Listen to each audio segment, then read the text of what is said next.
I got this little turkey down at the superstore. It's free when you spent $250. So now I got this little bird that I figured is comfort food day and we need some comfort food. So a couple days ago I took he out of the freezer and thawed him, and now we're going to cook us turkey for dinner. Now, a lot of you put stuffing in your bird. I used to put stuffing in my bird for years too. I don't do that anymore. All I'm going to do now is I take it out, get the guts out of it, dry it off with a paper towel, sprinkle inside with kosher salt, a little bit of sage, and I use some Newfoundland savory or some basil. If you got fresh poultry seasoning, stuff that in there. That's so much nicer than dried stuff, but you know, you get what you get, right? So we're going to put a half a lemon in there, right at the end. And then we're going to put a full onion right in there. And we're going to take the other half. Now that onion's just about quartered. And we're going to put it in there.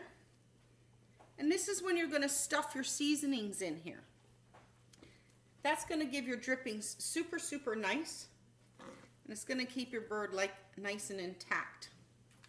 We're going to sprinkle some kosher salt on top.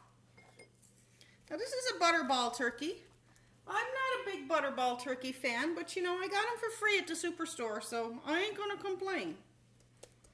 If it's not a butterball, I'd smear the front of this up with butter and then season it with salt and pepper.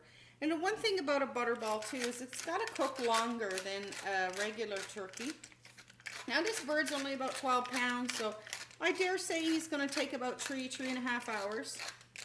Now I live at a higher altitude, so sometimes things cook a little quicker here.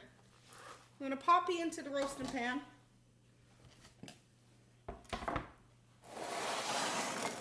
I'm going to tent it with tin foil. I'm going to put this probe in for my instant read thermometer right in to this part of the thigh, good and deep. I'm going to put he now, magnet he on the outside of the oven, and just let it run until it hits about 130 degrees. When it hits 130 degrees, I'm going to take the foil off, and then I'm going to let it finish cooking until it gets to 155. At 155, I'm going to take it out of the oven. Now, I know it says it's ready at 165, but the reason why I'm taking it out of the oven at 155 is because it's going to continue cooking while it sits on a counter.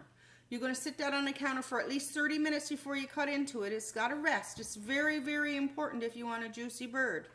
And you use that 30 minutes to finish cooking your potatoes and your vegetables and everything else that's been already prepped while the bird was in the oven.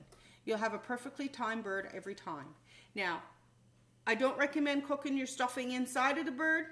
It's just, I used to do it for many years because that's the way my mother did it. But now, I just do it just the way I learned without stuffing it and making the stuffing on the outside. You can make more stuffing that way so everybody's happy.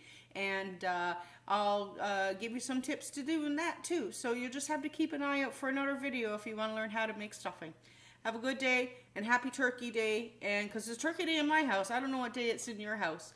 But you don't have to have a special occasion to cook a turkey. My dear, they last forever. You feed off that all week now.